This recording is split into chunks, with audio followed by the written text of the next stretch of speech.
Mon pare, quan plegava de la sastreria, arribava a casa i continuava cosint. Cosint perquè feia trajes o pantalons o el que sigui per als amics, coneguts, familiars, i ma mare l'ajudava.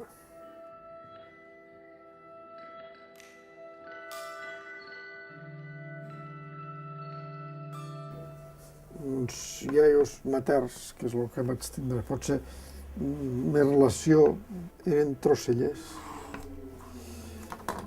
I el món del trossell era com un món, és com un món que ara s'ha perdut, però era un món abarrocat de sensacions, d'olors. Diguéssim, el món dels trossells era el món irracional, el món de la sastreria el món racional, on se tenia de racionalitzar l'espai, la matèria, treure el profit. Vull dir que jo encara avui porto trajes fets de mon pare.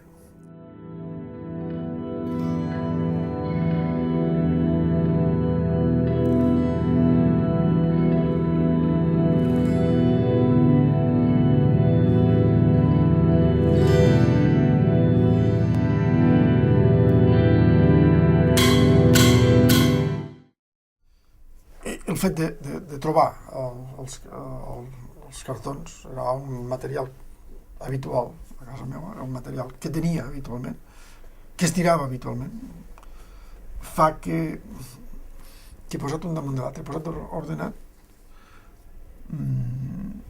tingui un altre sentit.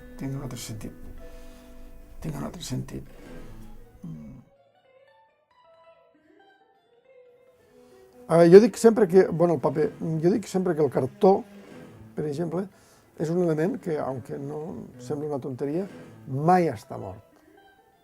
El cartó és un element sempre viu. És un element que té posa les seves condicions. I dic això perquè des de canviar de color, hasta de canviar quasi de textura i de volum. El cartó és un element que té una força interior brutal. Brutal perquè jo he fet obres grans, de grans superfícies, i el cartó, una vegada està encolat i està ben encolat, es tira d'una forma tan dura i tan forta al tablero que el suporta, que el dobla. Vol el doblar, la barquilla. A mi la mili va ser un punt d'inflexió, un abans i un després. Després de la mili va venir la setmana que torno a pintar i faig una sèrie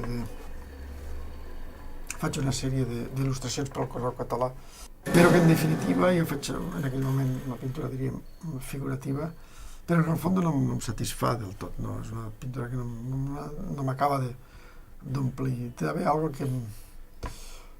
que m'aporti més, diguéssim, que m'alimenti més. No m'acaba d'alimentar el suficient. També és veritat que a casa on vivien meus pares, que era detrás de l'antic seminari, el paisatge que jo tenia habitual des del terrat, perquè si pujaves al terrat era el lloc on respiraves, te donaves compte que l'únic lloc que hi havia en alguna zona verda eren els convents, que sortia algun cipre, i el demés eren taulades, eren elements geomètrics, eren volums geomètrics, planos inclinats, volums. D'alguna forma és una imatge que et queda aquí dins al cervell, aquesta imatge, sense voler, i que un dia surt.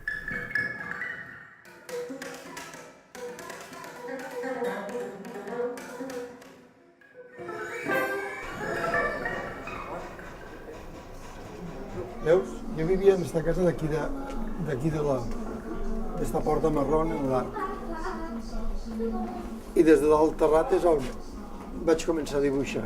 Des de dalt del terrat és on vaig començar a dibuixar. La casa, els canals, pràcticament estan igual. Ara esta casa suposo que està abandonada. Qui viu aquí?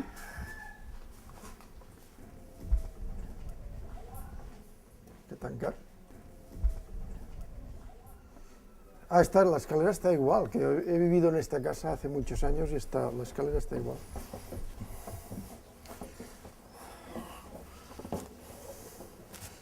Aquí antes había un pequeño gallinero, un cuarto, con unas paredes muy frágiles, y yo lo tenía alquilado al propietario que vivía aquí, y aquí pintaba, aquí pintaba. Tengo algunas obras, esta azotea está exactamente igual, y desde aquí se ven todas las partes de Tortosa, la zona antigua, pero prácticamente mi paisaje, el primer paisaje que vi fueron estas azoteas. Claro, aquello no existía, el hospital, pero los volúmenes, el espacio son los mismos. Entonces, era salir del piso y subir aquí, era como escapar un poco y respirar, porque en los pisos te ahogas un poco, porque estás entre cuatro paredes, y aquí tenías la suerte de ver el paisaje, que siempre quedaba lejos, pero el paisaje aquí es donde, aquí en este espacio, porque esto veo que después, supongo que esto debía haber humedades, lo arreglaron, pero había un pequeño cuarto muy endeble, y aquí pasé muchísimos años de mi juventud dibujando. Y ahora pensaba que estaba la casa cerrada, porque yo pasé un día y pensaba que, bueno, estaba cerrada y claro, no sabía, porque hace tantos años que mis padres ya murieron, ya no estaban, y han estado por aquí, y ahora ha sido una suerte el poder volver a subir después de, pues yo pienso que esto, 40, más de 40, 45, casi 50 años que no había subido aquí.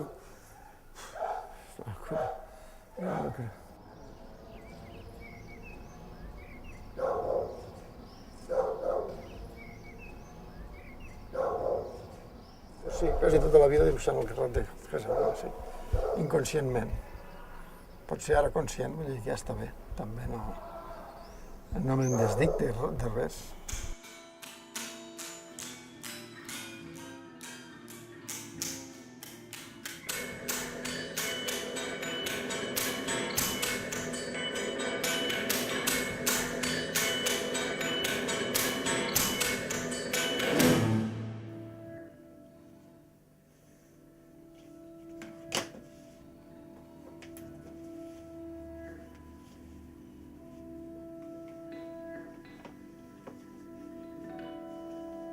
A veure, jo no he renunciat mai, no m'agrada renunciar a res, soc diríem, un egoista sensual, m'agrada a tot. El que, evidentment, per a disfrutar de tot, t'has de saber controlar-te.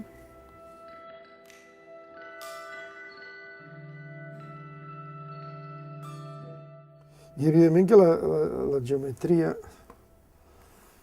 però no sé per quina regla de 3, tant si volem com si no volem, està a tot arreu. I les catedrals gòtiques no són geomètriques. El que passa que a vegades és més fàcil acceptar l'impuls del gest que la reflexió del gest. Perquè l'impuls, pues, sempre, mira,